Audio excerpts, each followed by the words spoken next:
Good afternoon, everybody, and really glad to be back with you. It is July 12th, and we've got a great lineup in store, which I will walk you through. So if Kathy, you could please go to the next slide. Let everybody know what we'll be discussing today. To begin, I will give you what I can in terms of the national picture on COVID. And so stand by for a few minutes of discussion there. After that, we have Kyle Ritchie and Michael Sheridan, who are coming to us from our Kansas City, Kansas office, where they'll be discussing issues around NCAA guidance on name, image, and likeness standards. After that, we'll shift gears, and Giuseppe Franzella, who comes to us from our Melville, New York office. I should note our new Melville office, a product of our combination with the laser firm. Giuseppe will be addressing highlights of landlord-tenant issues. And then we'll hear from Seth Gilbertson again. Seth is with us from Buffalo, and Seth will discuss service and support animals in the workplace. After that, we'll hear from Aaron Pierce, who's with us from Syracuse, and Aaron will address the IRS's pre-audit retirement plan compliance check initiative. With that, let's please get started, and I will give you the COVID update. So the big picture is one where we're still seeing COVID around. The latest variants are absolutely contagious. I can vouch for that. The good news is that most people who get COVID, at least empirically, are managing with the symptoms for a few days and finding their way back on their feet. Obviously, there's a lot yet to learn, but as the New York Times noted, and I exerted on the slide, let me just read from that because I think it's a useful summary. The number of known cases announced in the US each day remains relatively stable, but the rising positivity and the emerging dominance of the BA.5 variant suggests that many places around the country are experiencing new outbreaks of infections. I'm coming to you from New York, and certainly anecdotally, I know plenty of people who are coping with COVID right now. And we also are dealing with that same undercounting issue that has been pervasive for months now. As we move to more in-home testing, the government resources in terms of essentially aggregating data are less, or they're fewer, because when these tests are done at home, the results aren't shared in the same way. So what we know is what we see depicted here, and there's a 14-day net positivity of 8% nationally. So let's go to the next slide, knowing that what we have yet to learn about the July 4th weekend and the delays in data from there are not represented here. What you'll see in the overall presentation here is a change in the complexion of the hotspots around the country. Whereas 2 weeks ago, it was really in the California, West Coast area where we saw the greatest amount of activity. You can see really the southern 2/3 of the United States are lighting up with a darkening they're darkening, I should say, in ways that evidence a greater concentration of COVID cases as measured here. And so it's something that we'll be watching, but the key distinction that I think many of us are appreciating, whether in our daily lives or otherwise how government is handling it, is that it's 2022 as opposed to 2020. We've learned a lot, and there's a lot in terms of responsive measures that are in place right now. So next slide, please. In New York State, just as an example, we've seen a 21% uptick over the last 2-week period when I reported to you. And what we see, though, are recommendations as opposed to any fixed policy in place concerning conduct. In specific, I'll tell you about New York City, where I'm from, and masks are again being very much encouraged by the city's Department of Health and Mental Hygiene in settings like offices and otherwise. But there are there are no mandates that are new to report. So we're in this place of living with the virus, and there is no seasonality to it, evidently, as we're learning by experiencing it. Whereas we all have come to terms with flu seasons, there doesn't per se seem yet anyway to be a COVID season. So that is my report, though let me just walk you through one or two more slides quickly. Here, what you have are the 2-week differentials in New York, where basically you just see everything going up as compared with the various geographies that I reported on 2 weeks ago. But again, we are all learning to live with this virus, and that's the key. So it's just important to keep you all up to date, and we can press onward. And there's a lot to discuss today. And with that, let me introduce our first speakers, who are Kyle and Mike. Mike and Kyle, again, are with our Kansas City, Kansas office, formerly in Overland Park. A bit about Kyle. He is a former Division I golfer and actually professional golfer, who then moved into law in a practice that integrates collegiate athletics. One of the hallmarks of our Kansas office is its nationally renowned collegiate sports practice group. Kyle also touches on construction, real estate, sports and entertainment, and general corporate in his practice. Mike, who will be co-presenting, is a former NCAA investigator and athletics compliance administrator. Mike has served as an associate director of enforcement with the NCAA National Office, and he's also delivered oral arguments and hearings before NCAA committees, among other important steps in his career before he joined Bond. So with that, Kyle and Mike, the floor is yours, and we're really looking forward to learning about this interesting topic that I would imagine a lot of our viewers have not yet been introduced to, and so looking forward to learning more. Gabe, thanks for that introduction. As Gabe said, Mike and I are part of Bond's Collegiate Sports Practice Group, based out of Overland Park, Kansas, just a suburb of Kansas City.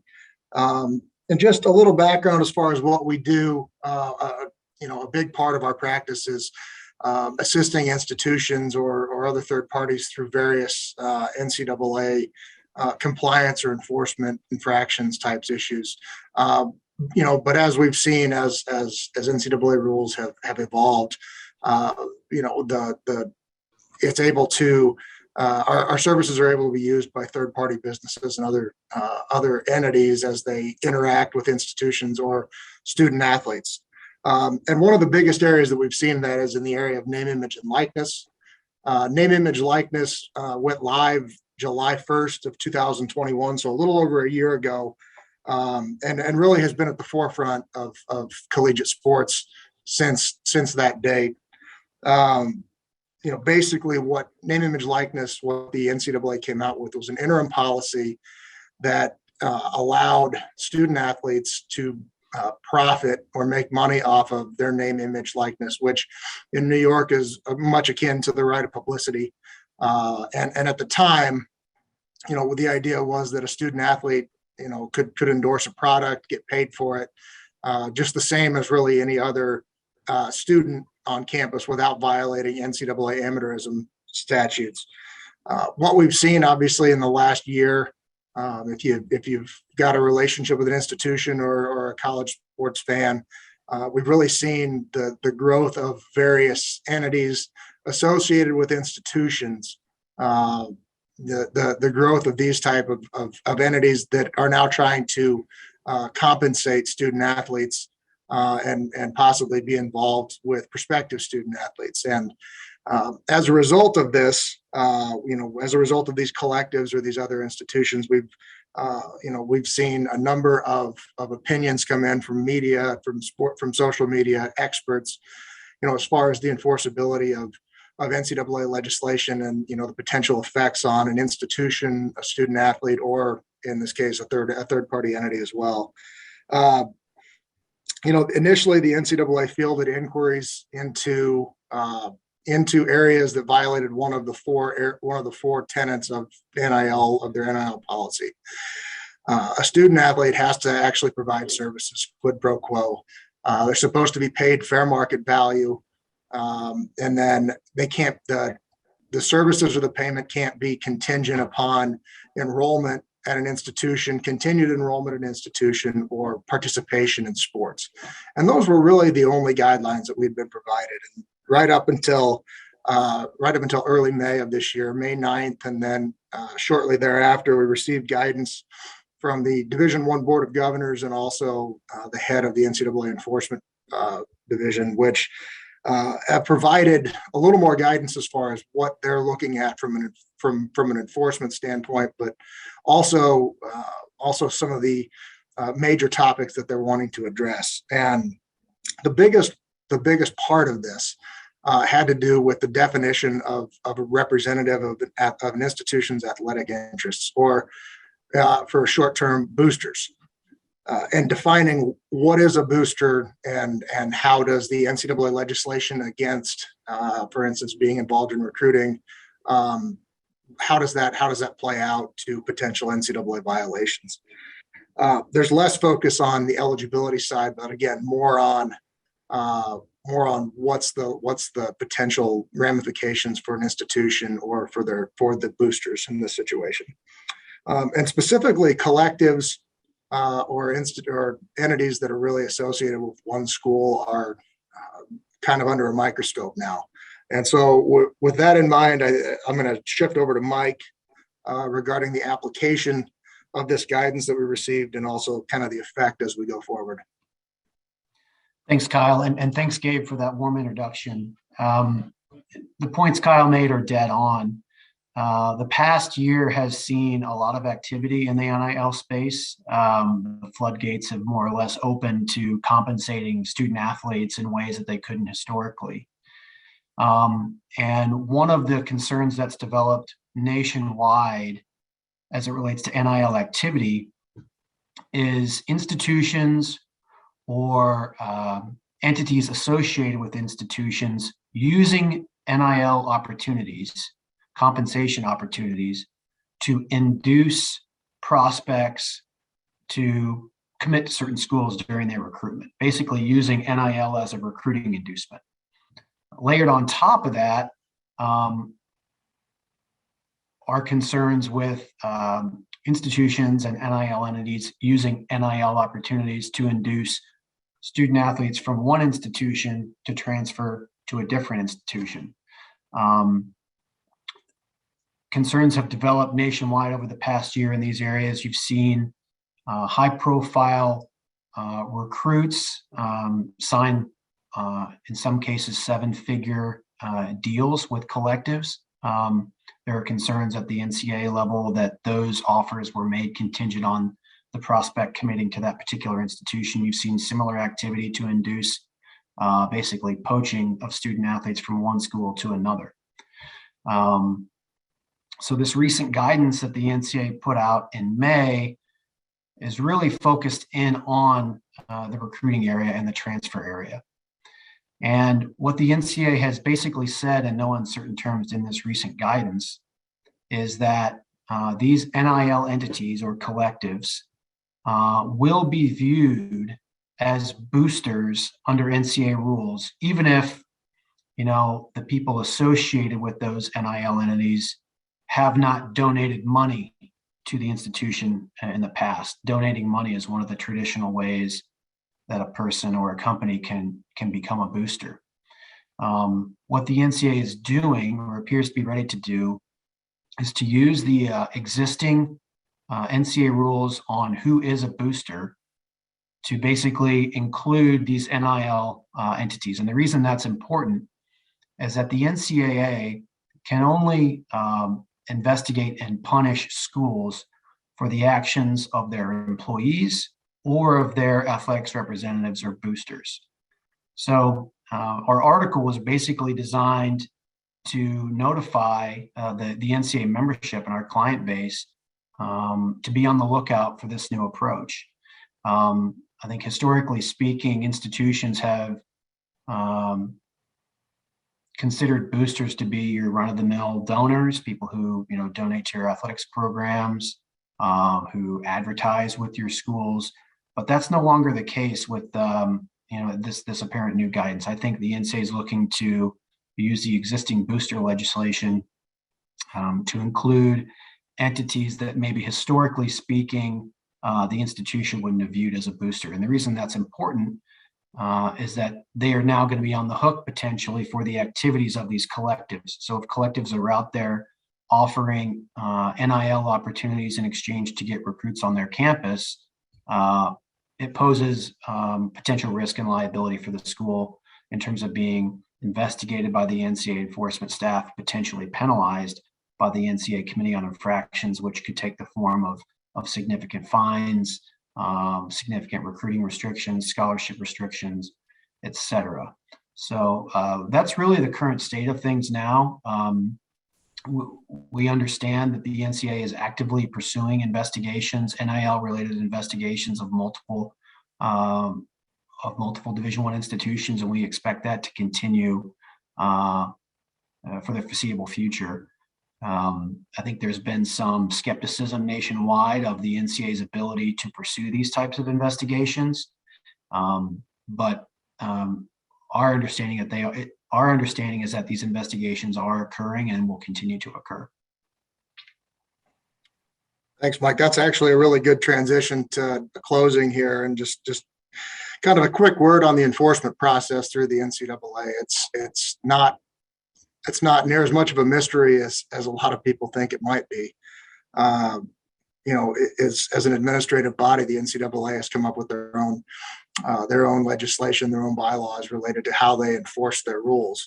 And one of the biggest things I think, from our view as lawyers, as practitioners, but also as kind of a misunderstanding of the public and of the media, is that the NCAA has their own policies in place. They're not bound by state or federal evidence guidance or evidence guidelines or rules.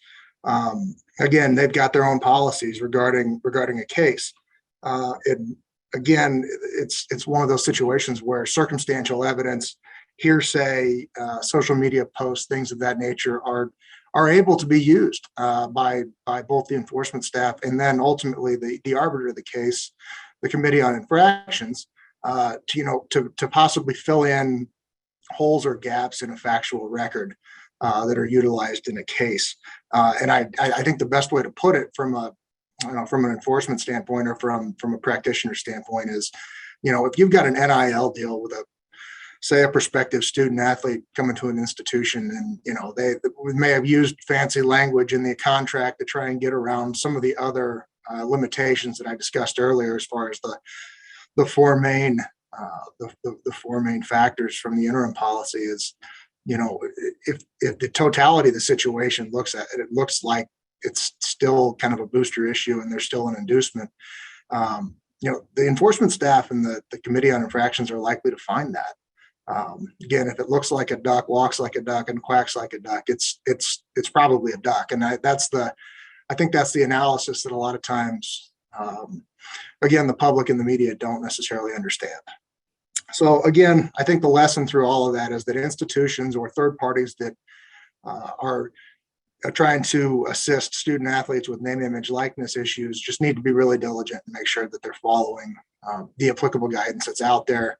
Again, it can be confusing, and there's obviously a lot more information that we could discuss in a time period that's not just 10 minutes. But with that in mind, that's our presentation at this point. We'd be more than happy to jump on a call with anybody if they've got further questions, and we'll go from there. So thank you again for your time. Thank you, Kyle, and thank you, Mike. Really appreciate it. It was a terrific 10-minute sweep of a topic, again, that I think a lot of our listeners knew less about before they heard from you. So I know that there have been a few questions already entered in the chat suggesting that you've got people interested in follow-up. So looking forward to hearing how that all goes. But in the meanwhile, let's move to our next presenter, please. And look to Kathy to advance the slide. Great, thank you. We're going to be hearing from Giuseppe Franzella. bit of a change of pace. Now we're going to be talking about contemporary landlord and tenant issues. A bit about Giuseppe. Giuseppe and I share a background as Fordham Law grads, and as I noted at the top of this broadcast, Giuseppe is actually the first attorney from the laser combination to be presenting in the Business in 22 webinar. So we're delighted, Giuseppe, that you're here, and looking forward to having your colleagues and you back in future instances. Before Giuseppe joined us, he was a plenty accomplished attorney, and that includes his current role as Vice President of the Federal Bar Association, Eastern District of New York Chapter Board. And before having that title, he had a few others, again, with the Federal Bar Association. And there's plenty to learn about. Giuseppe, let me get out of your way so you have the full time allotted in order to bring us all up to speed. Floor is yours. Thank you for being here. And thank you, Gabe, for the wonderful introduction. I really appreciate it. Thank you to my colleagues for the insightful presentations thus far. I wanted to speak a little bit about the current state of landlord-tenant law, specifically in New York, because you may be a landlord, you may be a tenant, and if you're neither of those or both of those, you're likely following, at least in the periphery, what is going on regarding landlord-tenant law and the pandemic thus far. And believe it or not, it's changed a lot since the beginning of the pandemic. At the start of the pandemic, New York was very quick to try to assist tenants who were facing difficulties as a result of the pandemic and the inherent issues that the pandemic brought. The New York Tenant Safe Harbor Act was one of the most sweeping pieces of legislation, to assist tenants in the country. And combined with the fact that landlord-tenant courts were all but closed for much of 2020, this provided tenants with essentially a safe harbor, a protection against aggressive landlords, some amelioration of issues coming up with monthly rent.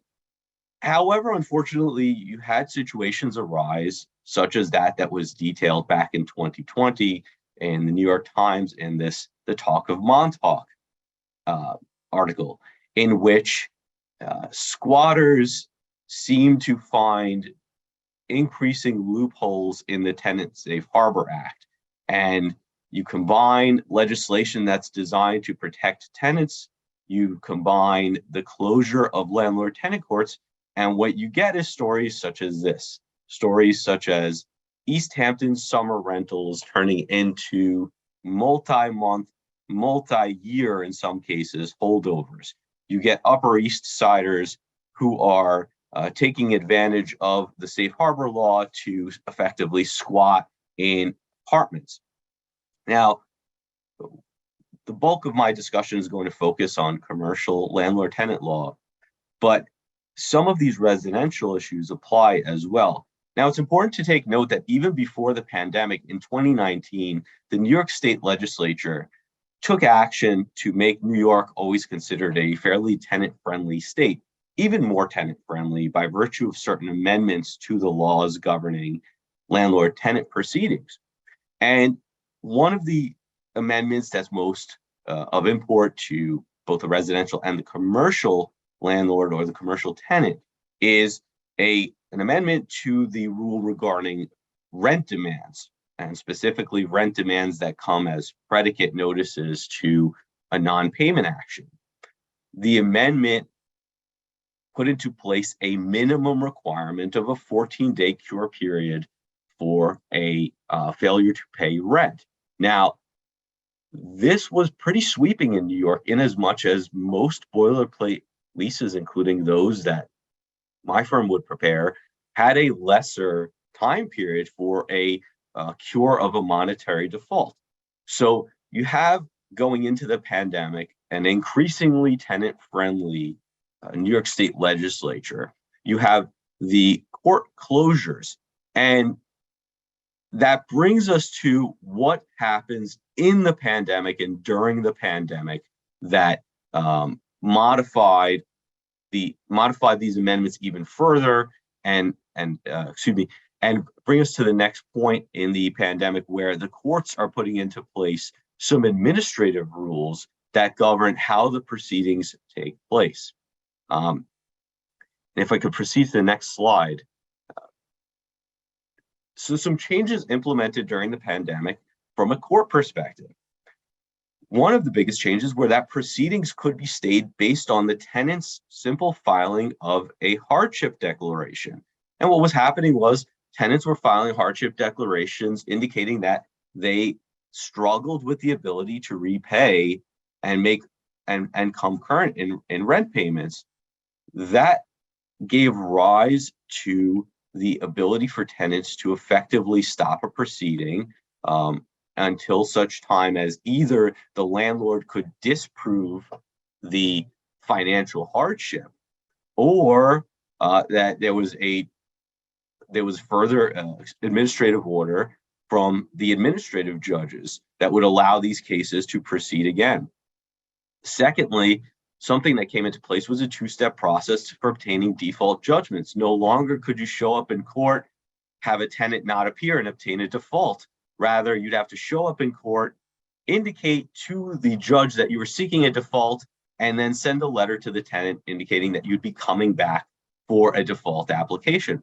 Finally, landlords now have less control over the timing of evictions, whereas prior to the pandemic, a landlord could set the hearing date so long as it was within the statutory parameters of service of a non-payment or holdover petition.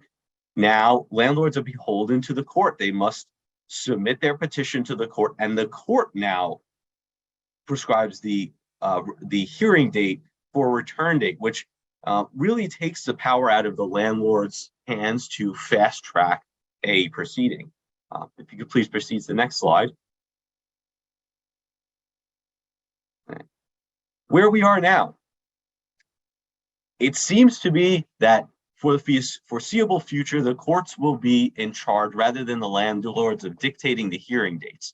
That's something to keep in mind when trying to negotiate with a tenant, or conversely, trying to negotiate with a landlord, is you may have less of an expedited proceeding than you did pre-2020.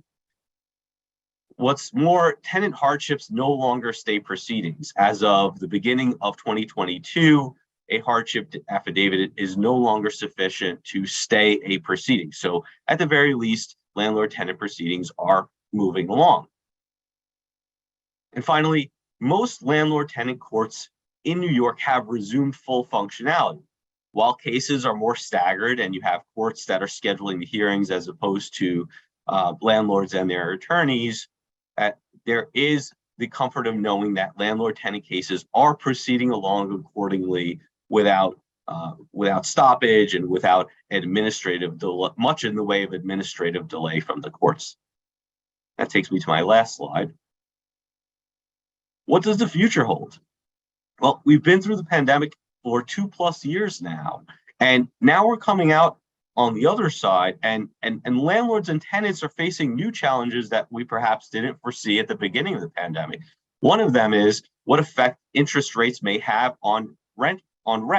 And while we're seeing already the effect of interest rates on residential rents, and that is that they're increasing proportionately with the raise in interest rates, it is only a matter of time, if not already, that commercial rent rates will be higher in New York as a result of increasing interest rates, which may put us in a situation where we're having even further difficulties in landlord-tenant courts. I thank you, everyone, for attending and for giving me the time to enlighten you a bit on contemporary landlord-tenant issues. Thank you, Giuseppe. Really appreciate it, and glad once again to have you on the webinar. And with that, let us shift to our next speaker, who is Seth Gilbertson. Seth has been with us before, senior counsel out of our Buffalo office, and he'll be describing what he knows and what you, more importantly, might want to know concerning service and support animals in the workplace. As a reminder, Seth came to Bond following a distinguished career as counsel in several higher education institutions within the SUNY system, and focuses on the intersection as between education and labor law in his practice. Seth, the floor is yours, and thanks for being back with us. Thanks for having me. I'll give the next slide, please. So we have a sort of overlapping network of laws, as we often do in New York in this area. Depending on where you are in the state, you will have anywhere from 4 to 5 laws that may potentially apply. Certainly the ADA will apply Title I, which is the section of the ADA that applies to labor law and employment. New York City human rights law, the New York State human rights law, the New York State civil rights law also has specific provisions related to animals in the workplace. If you have residential employees, probably a fairly small number of you, but some of you may have residential employees, in which case the Fair Housing Act may apply. And then we're going to look at some safety rules. We're not going to talk about those in specific today, but you're going to want to look at those when you're determining whether or not an animal in the workplace may constitute a fundamental alteration or an undue hardship. Next slide, please. So given that basically all of those laws have different definitions, so we're not going to spend a lot of time on terminology, but some of it is important. The distinction between a service animal, or what is described in some portions of New York law as a service animal, guide dog, or hearing dog, and an emotional support animal, which may be referred to also as an assistance animal or comfort animal in transportation law or in the Fair Housing Act, which I mentioned earlier. Emotional support animal is not actually a legal term of art. It's sort of a popular nomenclature, but does not have any legal import. Service animal does. And then obviously the reasonable accommodation standard that many of you are very familiar with. Now I put reasonable italics there because, as we'll discuss in a moment, some parts of New York law kind of throw out the reasonable part and just talk about accommodations. Whether that has any direct impact or not may depend on the circumstances. But as with any reasonable accommodation analysis, we're going to consider fundamental alterations, undue burdens, and direct threats. Next slide, please. So what are the employee rights in this area? Certainly, employees always have a right when they come with a disability and are requesting accommodation. They have a right to an interactive process where you're going to work with them on an individualized basis to determine what, if any, appropriate accommodations may be available to give them equal access to the job. Again, reasonable accommodations, they're going to generally have a right to accommodations. Whether or not the reasonable tag applies or not may depend on what law you're applying and what jurisdiction you're in and the specific facts of the case. Generally, employees do not have a right to the automatic presence of a service animal, which may be different than the rights they enjoy in their day-to-day life when they're not acting in their capacity as an employee, which may be something we'll talk in a minute. You may have to explain to some individuals. Generally, employees do not have a right to a fundamental alteration of the workplace, and generally, the reasonable accommodation is not going to. You're not going to be required to provide a reasonable accommodation that imposes an undue hardship on the employer. Next slide, please. So some specific New York City and state laws, as we discussed, may apply here. Generally, New York State applies a broader definition of service animal that includes guide dogs and hearing dogs specifically. Now, it's broader in the statutory text. In reality, I think guide dogs and hearing dogs would generally be considered service animals under the ADA or any other analysis anyway. But that specific language is in the statute. And then, as I mentioned earlier, we have the Civil Rights Law 47A, which seems to, if you read it there, I won't read it to you, but it seems to almost presume that service animals, including guide dogs and hearing dogs, will be admitted to the workplace. I think there is still a fundamental alteration sort of analysis that needs to take place, but the language there is fairly expansive. The New York City Human Rights Law has similarly expansive language that does not mention reasonable or undue hardship, unlike portions of the ADA. Next slide, please.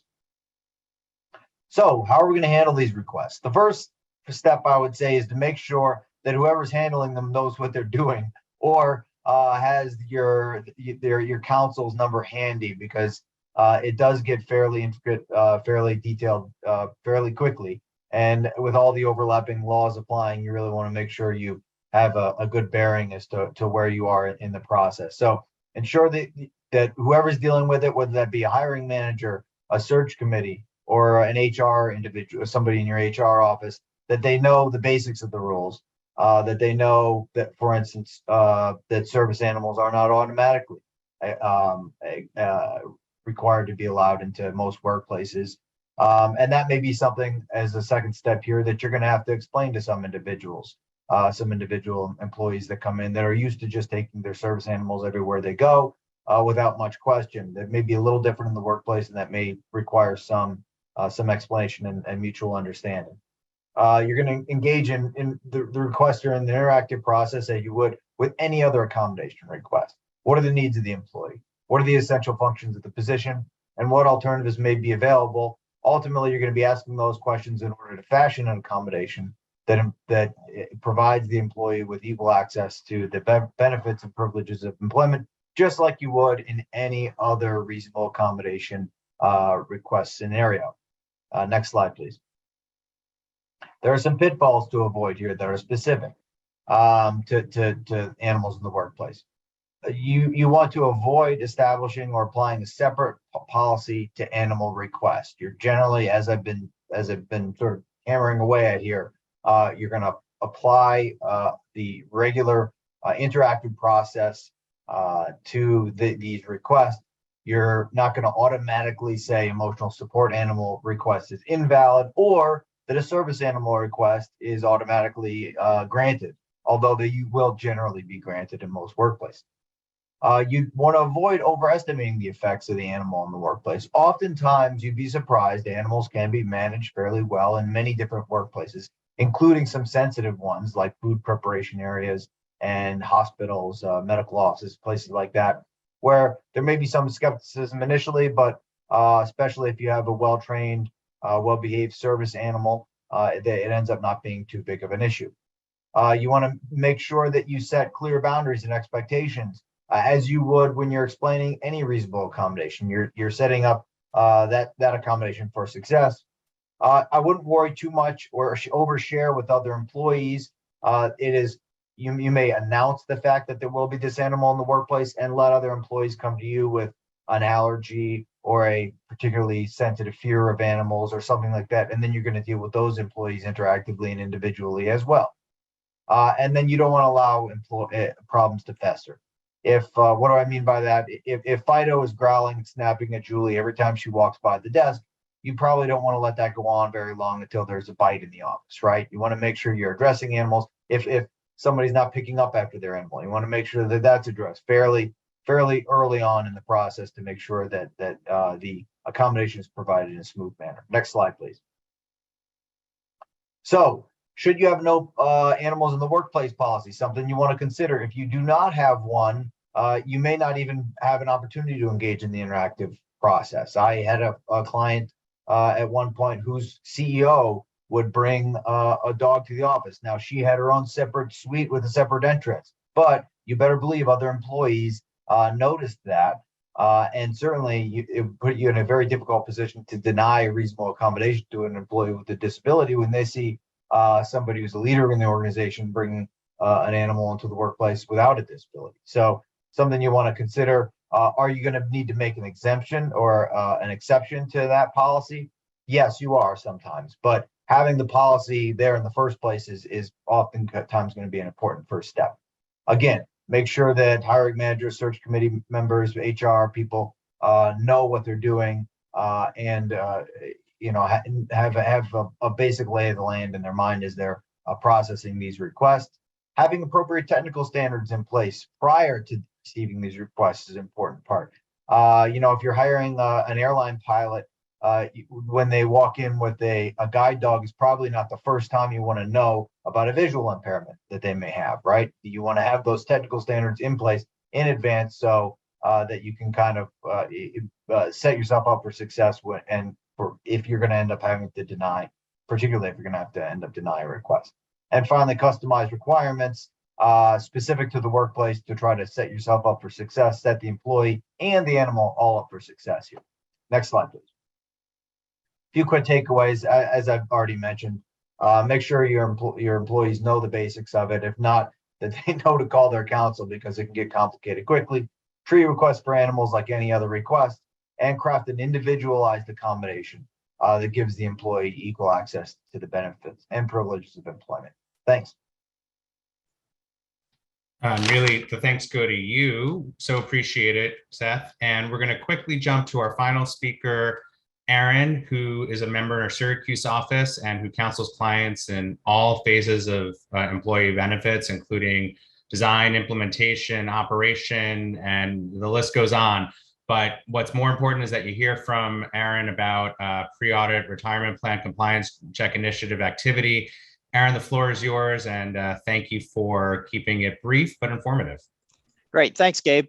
So just going to spend a couple of minutes to talk to you about a new IRS initiative that is kind of a precursor to the typical IRS audit process. So any of you who might be involved either, as part of your job function or peripherally in the administration of your organization's retirement plan know how complex the rules are that apply to retirement plans. And I think it's probably a fair statement, and this is certainly borne out over my experience, practicing employee benefits for 20 plus years, is that there probably is not a retirement plan out there that does not have an operational error from time to time. It's a fact of the matter is this stuff is so complicated, the rules change so often that it's almost inevitable that you're going to have an operational failure.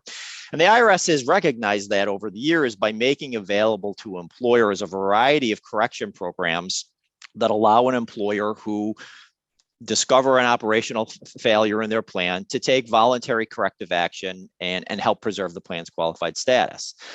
But there's nothing that can ruin an HR professional's day more than getting a letter from the IRS that says, hey, your 401k plan has been selected for examination by the IRS. That notice typically will be accompanied by a multi-page list of documents that the IRS is going to ask you to produce, plan documents, detailed payroll information, detailed information regarding contributions, distributions, a whole host of things that will, at a minimum, take up a good chunk of your time responding to the IRS.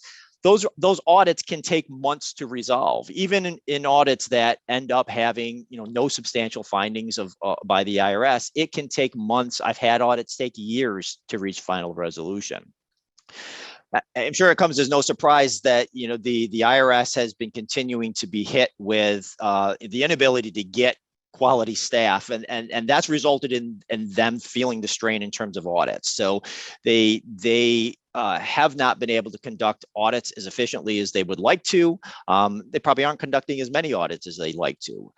Part of that, as a result of that, the IRS recently announced just last month a pilot program that really is a pre-examination program that invites an employer who has been selected by audit by the IRS to take a 90-day period within which to voluntarily review the operation of their retirement plan. And if they discover any errors in that operation, to take advantage of the IRS correction program before that IRS audit commences. So if the employer within that 90-day period does a review of their plan and say, okay, look, we had a handful of participants that we left out. We didn't make corrections for them. This program would give you the ability to correct those, perhaps on a self-correction basis, disclose that to the IRS, and take advantage of those self-correction programs before the audit commences. And the real kicker here is that normally when you get a notification of audit by the IRS, that forecloses, ends your ability to take advantage of some of those voluntary correction programs. So what the program is designed to do is to encourage employers who have been selected or notified of an audit to take a good hard look at their retirement plans. If they identify any failures that may have occurred, they didn't do something right, maybe they didn't do an amendment at the right time, to then take appropriate corrective action before the audit commences. So if their errors are found, you may be able to self-correct without any penalty or cost. If the error is not eligible for self-correction under the IRS correction programs, under this program, you may actually be able to correct under a normal closing agreement, but it's at a substantially reduced fee than you would have if the IRS had discovered that error on their own and then made you correct it. Errors found and corrected during that 90-day pre-examination window do have to be disclosed to the IRS. So, within that 90-day period, you would be telling the IRS, hey, yep, we discovered we had this error. Here are the steps we are proposing or have already taken to correct it. And, as long as the IRS agrees, then there would be no additional liability for that. If you don't provide an response to the IRS within that 90-day period, then they're just going to go ahead and schedule an audit as usual. Next slide, please, Kathy. This does not modify the IRS correction programs that are currently in place, and there are a variety of them available. The self-correction program allows employers to correct errors without IRS involvement, and that's the most flexible. And the IRS has actually been encouraging employers. They've been expanding that self-correction program significantly over the last couple of years. The other two programs, the voluntary correction program and the audit closing agreement program, do require the cooperation of the IRS, either in terms of a formal application before audit or working out a correction during an audit itself. Next slide. So this really highlights the importance of doing periodic reviews of plan operations and taking prompt actions to correct errors when you find them. Taking appropriate action during this 90-day pre-audit window could avoid a full-scale IRS audit, but at minimum substantially reduces the compliance fees for correcting errors that might have otherwise been found by the IRS during the audit. We don't know how long this program is going to be available. We think it's going to be available for all types of retirement plans. They're not limiting it to particular types of retirement plans, but the details are relatively sparse at this moment. But the biggest takeaway, if you get that letter inviting you to use that 90-day audit pre-audit window to review your plan operation, really should take advantage of it, because if you discover something during that review, you may have substantially greater flexibility in correcting it without substantial monetary penalties. So Gabe, I know we're just about at our time, so I'll turn it back over to you. Thank you so much, Aaron. Really do appreciate it. We are at time, so we've done our best in real time to answer the questions we received in the Q&A, and those that we promised follow up on, we will pursue. If you'd like to reach any of us, our email addresses are there on the slide. I'll be back hosting with you in 2 weeks, knock on wood, at my desk. And in the interim, you will be with Adam a week from today. Wishing all of you well, be safe, and have a terrific afternoon. Bye now.